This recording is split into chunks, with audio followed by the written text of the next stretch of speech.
মাসির মেয়েটা সবসময় তো বাড়িতে যখন তখন চলে আসে, আসলে দেখবো ওর কত বড় দুঃখী চায়।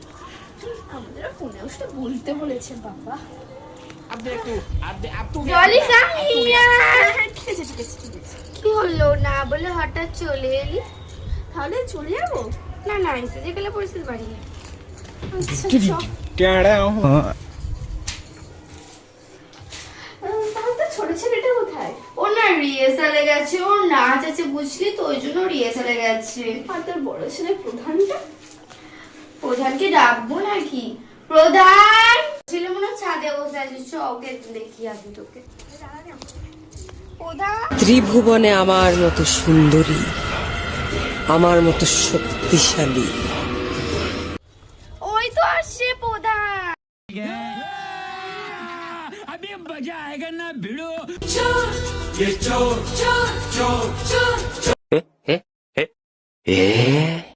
ডলি আন্টি নমস্কার, সকাল সকালকে ভোটটা দিয়ে আসবেন। হ্যাঁ ঠিক আছে। টলি আমাদের সাথে যাবি? আমাদের চারটে না অনেক বড়, তোরা হয়তো কোনোদিন দেখিসনি বল। সাড়ে ছটায় পরে ঘোরাবে, আমি একটু আগে এসির হাওয়া খাওয়া তো দূর থেকে এলাম। নিশ্চয়ই খাওয়ার দাম, আমাদের না বাড়িতে কাজ হচ্ছে, এসিটা ওই জন্য খোলা হয়েছে, না হলে তোকে নিশ্চয়ই হাওয়া খাওয়াতাম। মম আমাদের ঘরে তো এসি নেই। You shut up. কি তোরা কিছু বললি? না কিছু বলেনি, আমার বেটা বলছে মম চাটা কখন দেবে, টাইম হয়ে গেছে, আমি বাইরে যাবো একটাই। ও আচ্ছা ঠিক আছে, বুঝতেই পারছি কি বললো। যাই হোক শোন, আমি যেটা বলতে এসেছিলাম তোকে, 15 আগস্ট আমাদের ঘরে না একটু খাওয়া দাওয়া আছে, চলে আসিস খাওয়ার জন্য।